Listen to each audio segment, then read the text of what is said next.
It's the Real News Network. I'm Greg Wilpert coming to you from Quito, Ecuador. Just as Venezuela and Mexico are in the midst of presidential campaigns at the moment, so is Colombia. Colombia will hold its first round vote for president on May 27th. This election is one of Colombia's most historic for two reasons. First, it is the first time in decades that a serious candidate from the left, Gustavo Petro, has a real chance of winning the presidency. Second, it is the first presidential campaign following the signing of a groundbreaking peace agreement with Colombia's largest rebel groups, the Revolutionary Armed Forces of Colombia, or FARC. Presidential candidate Gustavo Petro held his final campaign rally last week with as many as 60,000 supporters, perhaps one of the largest such rallies in recent Colombian history. Here's a clip from Petro's speech. On this very beautiful land, in this very place, a democracy can exist. Social justice can exist. An educated people that becomes a society of knowledge that can build a fair and peaceful society. It is possible. We made the decision, you make the decision on May 27th, the day we change the history of Colombia. The other major candidates also held their final rallies a week before the election because campaigning is outlawed in Colombia in the week before the vote. Joining me now to take a closer look at Colombia's presidential race is Mario Murillo. Mario is professor of communications and Latin American Caribbean studies at Hofstra University, and he is the author of the book Colombia and the United States, War, Unrest, and Destabilization. Thanks again for joining us, Mario. It's always great to be with you, Greg. Thanks for having me. So this campaign started last March with 11 candidates, but many have dropped out since then, and now 5 remain, among them the far-right candidate Iván Duque, who is leading in the polls with about 35 to 38% support, and the progressive or left candidate Gustavo Petro, who has around 26% support according to the last opinion polls. Everything now indicates that these two will head towards the runoff vote, which would be held on June 17th. Tell us briefly about who these candidates are and what policy positions and constituencies the two represent. Yeah, indeed, it's one of the most, I would say, widespread rainbow, if you wish, of candidates that are running here in this first round of the elections for the 27th of May.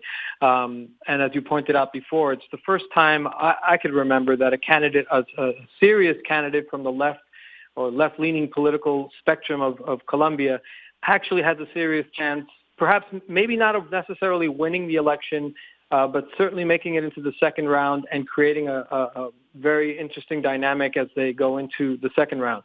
The two leading candidates, as you pointed out, one is Iván Duque. He's leading the polls, according to the polls, and he usually has most of the support, the political punditry, the coverage in the media generally favorable towards Duque, and you see some of the media analysis that has been coming out in the build-up and during the campaign, showing how generally there's a more favorable presentation of Iván Duque's candidacy. He represents the party of the former president and now current senator, and perhaps the most vocal critic of the left, of the political peace process that you referred to earlier, former President Álvaro Uribe Vélez, the so-called Democratic Center, a party that's neither centrist and certainly some people would say perhaps not even democratic, and sort of the hard line, kind of going back to the past in many ways, talking about security, talking about getting rid of impunity, and in many ways rolling back some of the very small gains that have been made as a result of the peace accords that were signed back in 2016. The other candidate, as you pointed out, Gustavo Petro, ironically in that last closing campaign rally that he had in Bogota, right there near the Palace of Justice known in 1985 for the M19 guerrilla takeover of the palace, in which about 100 people were killed when the state security forces went in there to take it out. That although Petro wasn't directly involved with that, he was a member of the M19. And so to have a candidate of the former guerrillas and a former mayor of Colombia, Bogota, I should say, being in high contention with this candidate of the right, some people would say the paramilitary kind of experiment of Colombia represented by the right, as the two leading candidates is a pretty stark difference that we've seen in recent campaigns of the past. The other three candidates generally kind of hovering around the center to the right. You have Sergio Fajardo, the former Medellin mayor, who has been really pushing his agenda around the issue of corruption and expanding education, but really not generating the kind of energy and support that somebody like Gustavo Petro has gotten. And then the other two candidates, Germán Vargas Lleras of the Radical Change Party, centrist to the right, so a lot of people concerned about his position as a very conservative politician, and Humberto de la Calle, a liberal who was in charge of the peace negotiations with the FARC. But those people haven't really generated much of the energy that Petro has, and it looks like, as you pointed out, there will be a second round with those two candidates, which a lot of people fear, but a lot of people say is almost inevitable given the way the campaign has run up to now. So it seems like we've said basically that one of the main issues of the campaign is the 2016 peace agreement with the FARC. What is it about the agreement that puts it at the center of this campaign? And are there any other major issues during this year's presidential race? Well, I think it's interesting because this is being looked at as maybe another referendum on the peace accords to see how the public feels right now about what happened in 2016 and how they have been implemented up to now, the accords between the FARC guerrillas who are waging an armed insurgency against the state for over 50 years, and the government of Juan Manuel Santos. But in the campaign, what you've seen was less referencing of the peace accords themselves and more referencing the issues that are impacting people around the country, issues of development, of economic possibility, of corruption, which I think everybody, it's ironic that every one of the candidates kind of have a franchise, an exclusive franchise to the discourse, anti-corruption discourse, but they're all saying, in many ways, some of the same things to try to weed out corruption in the country. That is not to say that the peace accords aren't important. Now, there's no question about it.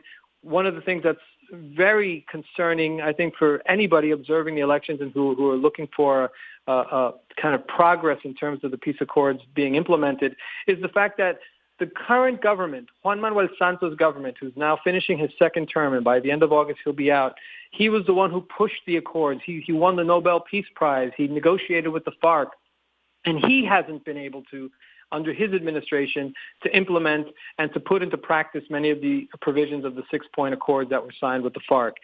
So if he was unable to do that, to think about somebody like Iván Duque, if he was to win the election, whether it's the first round or if he wins it in the second round, a person who's been adamantly opposed to it, a party that has stopped at nothing to derail any kind of concessions to the FARC, to derail any kind of issues around justice and verification and land redistribution and all the issues that were being discussed.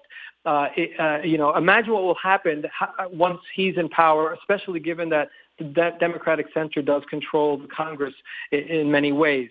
And then Gustavo Petro, if he were to win, again, this would be a big long shot, and it would be probably the political surprise of Latin American history.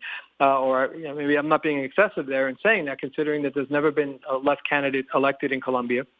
If he was to win, he would have so much opposition in the Congress, a Congress that has derailed just about every attempt to try to make progress and try to implement the provisions of the accord. So it would be very surprising and very challenging. So the election campaign has been, in some ways, a referendum on the peace accord, but in many ways, it's something totally different, and we're kind of in a new phase in Colombian history right now. Not to say that it's not important. Well, before we finish, one issue that has really come up, I think, recently in the past week or so is that is the possibility of fraud. Gustavo Petro, I saw, was warning about the possibility, and it is even estimated that as many as 500,000 votes were stolen in the 2014 election. Are there any assurances or guarantees in place that this election will be cleaner than the last one? The government continues arguing that there's no evidence of any possibility of fraud. The Colombian National Electoral Commission came out with a report, I think it was yesterday, saying that on Wednesday, saying that the claims that Petro is making about potential irregularities and possibilities of technical hacking, if you will, not necessarily hacking, but getting into some of the vote counts during the course of the election. There's no evidence of that they've rectified some of the problems that they've had in the past, and that there's really no evidence. But I think if you look at the track record, we have to also look at other ways in which fraudulent or perhaps we can at least say not best practices in terms of democratic participation. For example, the idea of paying people to vote in the countryside a certain way. Those claims, those conversations and reports about how Germán Vargas Lleras actually bussed people from all over the country or surrounding cities to do his closing rally to make it appear as if he was generating all this support. There was also claimed that Ivan Duque was actually giving people tickets for free lunches to go to his last rally. And this is not uncommon in Colombia, this idea of really trying to give people who are in many places of the country, many parts of the country, very marginalized, poor. And so the way to kind of generate the vote is to kind of give them their little ham sandwich, if you will. And so that's a concern, and especially given the fact that in Colombia, perhaps the bigger problem than actual direct electoral fraud is the issue of abstentionism. I mean, since 1990, we're talking almost 30 years of elections, only once have we seen over 50% of registered voters actually going out to vote and participate in the presidential elections. And every election is so important. There are always references, very important elections. And so when you have that kind of abstention, the temptation to bring people to the polls through corrupt means is very great. So that's something that we have to look at and keep a close eye on. Okay, well, we'll definitely be keeping a very close eye on the results, and hopefully we can come back to you once they're in. I was speaking to Mario Murillo, Professor of Communications and Latin American Caribbean Studies at Hofstra University. Thanks again, Mario, for having joined us today.